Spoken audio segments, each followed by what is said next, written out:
What's going on, guys? Nico here with another episode of The Sit Down, and I have a very, very, very special guest. He's one of the funniest humans that I know, somebody that I'm happy to call a friend. You could catch him online, on stage, stand-up comic, actor. We got Mike Marino in the house today, virtually in the house. You got me, brother. It's nice to be here. Thank you so much for coming on The Sit Down. That actually doesn't make any sense. It's nice to be here. I'm not there. You're here in my heart, man. All right. Hey, man, I was talking about your wooden spoon that you gave me on my show Tuesday night live from my mother's basement. And I had a few people in my studio audience. And when I picked up that spoon, people were cracking up because the actual end of the spoon is the same size as my head. And I told everybody, could you imagine getting cracked in the head with a spoon like this? That put your mother in jail. Oh my God, I know it does. We've sold a couple of them. We got them on the website right now. We're selling them. And I think it's a great Christmas gift, but I think kids are afraid to buy their parents the big wooden spoon because they know they're going to get smacked upside the head. Not only that, but that spoon is bigger than the kid. Oh yeah. They're like 3.5 to 4 feet long, but we customize them and people love them. I remember we were taking them around all the festivals and people were just we only had 2 just for show. They were my spoons. So like, oh my God, how much for the spoons? How much for the spoons? So enough people asked for them. So now we're selling them. I think the one you gave me when you came here is gotta be 4 feet. Yeah. And it says on the spoon stem, whatever they call it, the stem of the spoon, yes, live from my mother's basement. Yeah. Get into that a little bit. Hold it up to the camera. You can't even read the whole thing because the spoon is bigger than the camera. Yeah, so get into that. You do a podcast live from your mother's basement. How did that all start? How did that come to be? Well, I got a lot of fans, which is really, really nice. And I was traveling the country doing stand-up. Yeah. So I just kept on doing the whole selfie stick, putting it on my Facebook page. Mm-hmm. And more and more people were writing in. And then a couple of people started saying, hey, you should make it a show, call it Live from Your Mother's Basement. And, because I was doing it, Mike Marino live on tour. So I do have the basement. You were in it, and it is old school and fun. So I started getting some sponsors, and they were paying for the ads. Mm-hmm. And I got a few more today. I got an unbelievable phone call from a big, big sponsor, and I'm really hoping this is going to happen. It's going to be so awesome, funny. But it's very funny, but it works. Not till next year. Of course, hopefully we'll go back out on tour, but it'll be really good. It'll be good for a lot of us Italian people who like to do funny stuff. I'm excited. That's good. But you got a ton of I liked when we were in the basement, you have like so much like old school stuff, like just from like throughout your career, like all this stuff that you accumulated. What's your favorite thing that you've got in the basement? What's your favorite part about being Actually, someone in Canada was watching the show this past Tuesday night and made me an offer for one of the antiques during the show. Wow. I have a bowling pin from the Fast Lane in Asbury Park, which was a bowling alley, but more of a rock and roll club. Okay. And rock bands like Springsteen, Bon Jovi, back in the day used to play on the lanes. So cool. Yeah, so I got one of the bowling pins, and I think he saw it. He's like, I'd buy one of them pins. And there's another thing from Asbury Park, because Asbury Park, New Jersey is a legendary place. Yeah. From when it was like, the creme de la creme in the 20s and 30s, race riots in the 70s or 60s, Bruce Springsteen's coming out of nowhere. I mean, it's just unbelievable. And then I started playing there too. In fact, that one album in the middle is live from Asbury Park. So cool. A lot of nostalgia. So I stole a lot of stuff from the bars, from the theater. There's an actual huge poster of me in the other room. That was the marquee when I played the Paramount in Asbury Park, under the light that said "Greetings from Asbury Park." And at 2:00 in the morning, when my show was over, I went to my hotel, got changed, and went back to the theater and stole my own marquee. That's freaking awesome, man. I took my own thing. Fuck them. I mean, but like at the end of the day, like you have to be happy you did it. Like you've got all this cool stuff, like just because you did that. So I got memorabilia all over my house, from my grandfather's cash register from Italy to my marching band shoes, you know? I know it's so cool. I know. I feel like just Italians in general, like we hold so much nostalgia to things. We just don't get rid of anything. I don't know what to do. I'm in the house I grew up in. Hmm. I have a place in Los Angeles, this place here in New Jersey, and my mother's bedroom is identical to when she passed away. I didn't change anything. Hmm. It's like a museum. You know, got pictures of me and my brothers when we were like 5 and 10. Yeah. My mother's got rosary beads everywhere. She's got crosses everywhere. I mean, it still smells like mothballs. So what am I supposed to do? You know, I know. I feel like if I get rid of something, I'm going to die. Oh my God, I know. Yeah, so much Malokia. superstition. Yeah, for sure.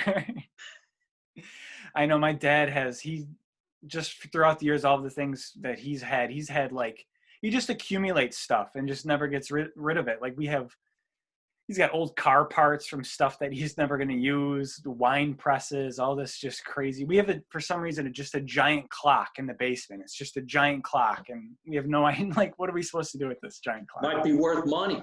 Yeah. And that's the thing, too. Like, oh, this could be worth something someday. I got a Rockola jukebox. I got a Victrola. I got an accordion from Italy from 1960. Wow. I mean, what do you do with it? I feel like if I give it away, that's the day I need it. Yeah, exactly. Shit, we needed that accordion. I got a Monopoly set from 1965. Oh, man, that's awesome. Still got the pieces. I got G.I. Joe dolls, sleds. What the hell am I going to do? I know. I can't get rid of it, though. It means something. I don't know. What are you going to do? But so what you been up to lately through shutdown, through quarantine? Shutdown, lockdown. We're going through it again in Buffalo. They just shut down hair salons, gyms. I think they're going to close down restaurants now again. And oh, really? yeah. March 15th was my last professional show. I was in Leavenworth, Kansas. Everything went great. Nobody really knew anything about the world changing. I flew back to Los Angeles and they said, okay, you ain't going anywhere. I thought it would last a couple of days, couple of weeks, couple of months. Oh, my own. Here we are in November. Oh, and all my shows have been canceled into next year. I have 3 shows in the month of December. I hope they go. One's in Phoenix, Arizona. One's here in New Jersey, and 5 in Florida. But who knows? You know, I ended up getting COVID about a month ago. How was that like experience? Like, were you like out for, like, were you out? No, well, what happened to me was I started feeling sick. I didn't think too much of it because I had a cold and a cough, but I couldn't taste my food. That's when I went into a panic. I had a friend of mine. She works in the healthcare industry, and then one day she was like, "I can't taste anything," and then she ended up getting coronavirus. Wow, that's what it was. I couldn't taste nothing. I couldn't smell anything. And I'm thinking, man, I'm not that bad of a cook. I know my food tastes pretty good. So I went to the emergency room, and that's when they slap you full of all the stuff. And they let me go after 2 hours. I got the phone call saying you got COVID and quarantine for 2 weeks, take a Z-Pack. And here I am. There you are. That's it. Well, we're definitely happy that you're feeling better. I know some people not around, and I know some people got really, really sick. And of course, when you watch the news, whoa. I know. I feel like it's either like really, really bad, or some people just kick it in a day and they're just fine. How'd the president do it? I know. Maybe he lied. Yeah, maybe. Who knows? But then they got all the people in the cabinet, and they got sick. Yeah. What happened? I don't know. It's a weird world we're living in right now, for sure. But you were doing some funny videos to make America Italian again. How did like, was that like, when did you come up with the idea? 2016 when that all started? Yeah. I got a great group of people that we film and do a bunch of stuff. And when we were doing the web series, Make America Italian Again, about me running for president with the boys, getting a lot of laughs. People were having a lot of fun. It was clean comedy. And we didn't think it was going to be that big of a deal, but it did. It started getting big numbers. I saw people at Italian festivals with the Make America Italian Again shirts. Yeah. Like all over Buffalo, Pittsburgh, all over the place. I was selling tons of shirts, and the shirt said Make America Italian Again. Then I had shirts that said Marino 2020 in the front. So we had a limited edition Marino 2020 shirts. And then, technically I didn't win. I'm still counting. I'm doing a recount. You need a recount. I've been calling my guys. I'm like, look, you need to count. Something ain't right. We were supposed to corner the market. What happened? So I came out with shirts that say Marino 2024. Perfect. What the heck? You should team up with Kanye West. You guys should run for president and VP. Yeah, whatever. I hope that we could start shooting videos again. I want to do the series again, Make America Italian Again, or whatever we call it. We're just here to make people laugh. For sure. You're doing it with, we have a mutual friend, Robert Nash, the De Niro guy. You were doing. Oh, no kidding. Yeah, he's from Buffalo. Robert Nash. He fell into that Robert De Niro thing in the web series, and he was dynamite. He's funny. I like him a lot. We've done a lot of shows together. I know. I got to get him on the podcast because I met him a couple times just through just Buffalo, the Italian festival and all that. He would just come through the Italian festival every year and do his thing. He's funny. Yeah, well, let's hope the festivals start again, because no festivals, no shows, no concerts, no Broadway, no rock and roll, no rappers. What are we doing? I don't know, man. I know it's tough because then you see people going to Walmart in droves and they're all next to each other. So why can't? What are you going to do? I went to Target today, and don't be mad at me, but you know what I bought? You got to understand, I live alone. All right. I bought frozen meatballs in a bag. Oh, jeez. Oh, no. I didn't buy ragu. I make my own sauce. Yeah. I call it gravy. But I saw these meatballs, 12 meatballs in a bag. I'm like, how bad could it be? I don't know. I mean, people eat McDonald's. Sometimes it just works. I don't blame you. I don't know what I'm doing for Thanksgiving. Yeah. When you're a solo guy, you very seldom get invited before pandemic. Yeah. You're more than welcome here. I go to a soup kitchen and hand out bird parts. I don't know. But just even before all this, let's kind of get into your career. How'd you get into stand-up comedy to begin with though? Oh, I've been an actor since I'm a child. I've always wanted to be on television. Mm-hmm. So I grew up doing TV commercials from when I was about 14 years old. I would drive from New Jersey, or take the bus from New Jersey to New York and go on auditions and stuff like that. When I was 28, 29, everybody kept saying, you have a flair for comedy, you're funny. So I moved to Los Angeles to see if I couldn't get on television, and that's where I joined the Comedy Store. Started going to the Comedy Store every night of the week with a bunch of guys who became stars, and they were just small, no names back then. Yeah, and didn't the Comedy Store go through a transition or something from back in the day, and then, I don't know. You always hear about things about the Comedy Store. In my opinion, the Comedy Store went through a lot of different transitions, because in the original day when they first opened, I was nowhere near there. Mm-hmm. I wasn't even old enough. I might not even have been born. Yeah. And they had all those comics that were doing what they were doing back in the day when it was surging. Then in the 80s, I think it started to slow down, comedy. And then in the 90s, when I was at the Comedy Store, that's when it was kind of empty and it wasn't that many people there. And they didn't think the Comedy Store was actually going to survive. Yeah. I mean, I have posters of names of me, Joe Rogan, Joe Diaz, Andrew Dice Clay, Wheels Parisi, all these guys. Oh my God. Can you imagine selling a ticket to that show right now? And people were getting in for free back in that day. Man. But then again, nobody knew the names of these comedians yet. Sebastian Maniscalco, Mike Ricca, a lot of guys who went on to become big names, Brett Ernst. Just to name a few. And you got to think that's also in a time where there was no such thing as social media. So nobody was really keeping in touch with everybody. Mm-hmm. And to invite people to a show, you had to hand them a flyer that you made at Kinko's.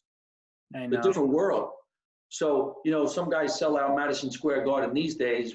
Thank God for social media. But Andrew Dice Clay sold out Madison Square Garden long before anybody. That's so true. That's very true. I never really thought of it like that. That's a good point.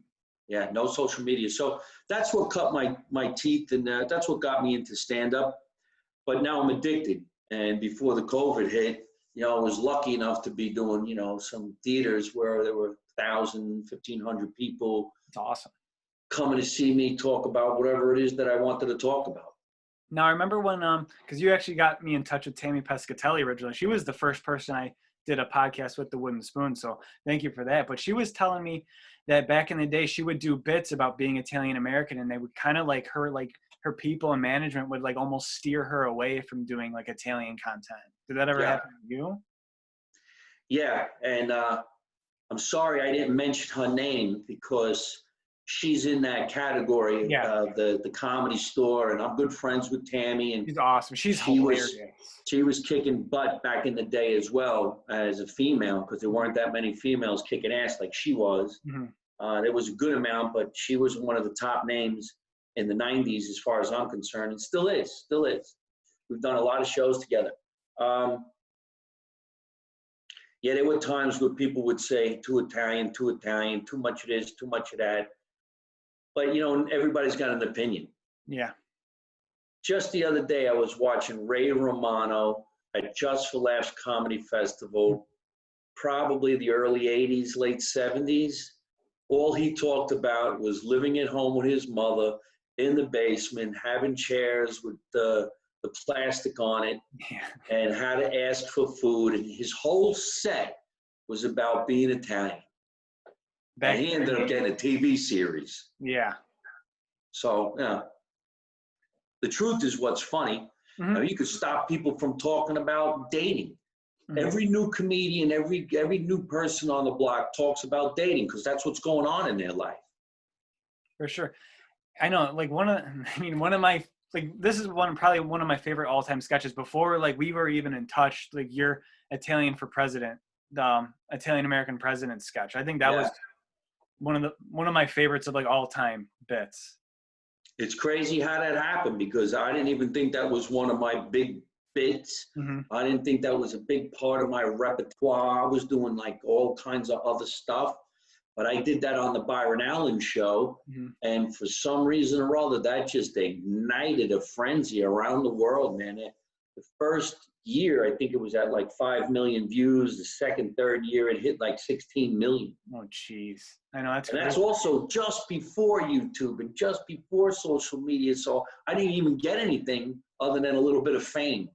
I know, because you think about it, like Bert Kreischer, that's how he got famous. He posted his machine story or something on Facebook, and then it just blows up. Yeah. So that's crazy. So who are, like, do you go back to the Comedy Store at all? Are you doing sets there at all or ever when you're in LA? Well, what happened was the last time I was at the Comedy Store, the talent coordinator moved to a different place.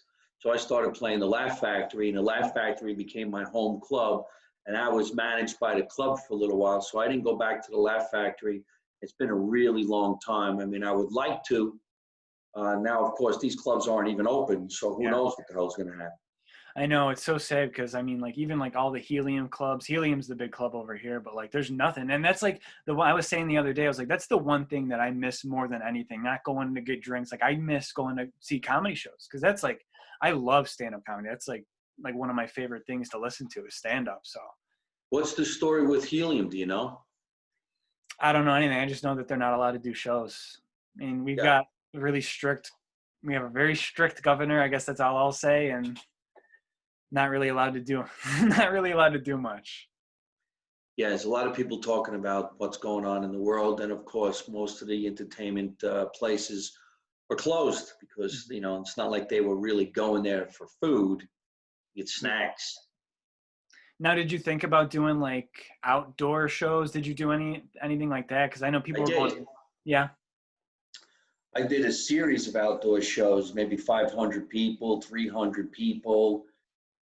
it's not the same. I did some Zoom shows. It's not the same, but got to stay sharp somehow.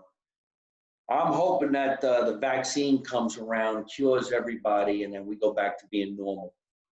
Yeah, we can hope. I mean, I've seen good things about that, so we'll see. But yeah, how are you because what's your joke writing process like? And then how are you kind of doing that? Are you writing still through all this time? Do you have COVID material that we could expect? Yes and no, because to some people, they're affected by COVID with disaster. That's true. Some people are going to sit in that audience and say, hey, man, that's not funny. Mm-hmm. And it's not. Yeah. Some people experience death, torture. We've all lost friends. So I don't know where anybody's going to find the humor. There is some things that I've said that were pretty good so far, like social distancing. Yeah. I did a joke. I says, we've had social distancing in New Jersey my whole life. It's called Get the Hell Away From Me. Pretty easy. That's fun. Yeah. But I mean, even before this, what's the joke writing process like for you? Are you someone that writes it down first, or do you kind of just something just happens and you go on stage? I said, I went on a date and I said, I got to check your temperature. And I says, oh, are you hot? You can make this shit up left and right. It just comes. You could say you only have a rectal thermometer. Yeah, right. You got to check it. Good for you. That's good. I got to check your temperature. Bing. That's freaking awesome, though. But I did a really dirty joke. I could do a clean version of it. I did get nervous when I couldn't taste anything. Mm-hmm. I kept tasting peanut butter because that would be a really good, whatever that would be, that you eat peanut butter. I couldn't smell it either. But went to the bathroom one day and it did number 2 and I smelled it and said, oh, thank God I'm cured. That's funny, man. I'm good to go. Thank God. See, there's stuff like that's funny. That's harmless, I think, in my opinion, at least. But it's harmless. Yeah. So another question I have for you: how'd you get in contact with Joe Gorga and doing shows with him? Was something he reach out to you? Because you're when I think of stand-up comedy in Jersey, you're definitely on the top of that list. So is that? Yeah. Well, thank you very much. What had happened was he has a mutual friend. And that friend is with a management company that I work with. Nice. So the management company said, hey, Joe Gorga wants to do some stand-up. He's on Jersey Housewives. And I really wasn't familiar with the show, but I was familiar with what his sister does. Yeah. So he said he'd like to meet me for lunch. We went to this place for lunch and we hit it off like buddies. He seemed like a cool dude. And I said to him, you want to go do some shows, let's go do it. So me, him, and Tammy Pascatelli. No, it's such a great lineup. Yeah, we were going to do a series of 4 big theaters. Mm-hmm. So Tammy and I took turns helping him with some dialogue, because Tammy's an unbelievable writer. And he came over my house for 2 weeks straight every day doing his routine, the way he sees life, the way he hangs out with his mother and his family. So we did this one show, and majority of the audience went to go see him. Yeah. Because he's on the show. So I said to Tammy, you go in the middle and I'll host the show. Instead of closing the show, we'll let him go up last. Yeah. Let the audience see what he does. I mean, I really was teaching him everything. He got 10 years in 2 weeks. Mm-hmm. That's so cool. And he did great. Yeah, I mean, I hate to admit it, but I've watched the New Jersey Housewives. My mom is obsessed with that show. So I knew him through that. Then when I saw you guys connect, I was like, oh, this is going to be freaking awesome. And then I thought oh my God, I would love to bring you guys to Buffalo, but unfortunately couldn't do it this year. Well, eventually you can. I still talk to Joe from time to time, but we canceled, I think, 6 big theaters. Yeah. And then they recanceled and recanceled. So push back 6 months, push back 6 months, push back a couple of months. So who knows what's going to happen, but I believe they're still taping the show. I don't Yeah. know. They gotta be doing that. These TV networks aren't gonna lose there. I got to hand it to him. He's got balls. Yeah, He don't care. He's like, I'll do it. I'll do it. I'm like, go ahead. he seems like just like a really crazy but fun person. Yeah, he's a good guy. Awesome. His wife's nice. His friends were great. So cool. Yeah, so I mean, like, what's next for you? Just doing the podcast, doing some social media stuff for the time being? Staying up on social media, doing shows like yours. Yeah, I appreciate it.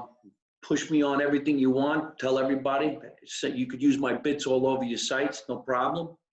And then I did do a TV series last year. No, at the beginning, last year, 2018, called Silent Partners. And I play little Leo, who's an underboss to a big shot out of Miami. So if this show gets picked up, I'll be on the new Sopranos. Awesome. That's exciting. So where could everybody find you? What's your website, your social medias? On YouTube, it's YouTube.com/Mike Marino Live. All my social media is Mike Marino Live.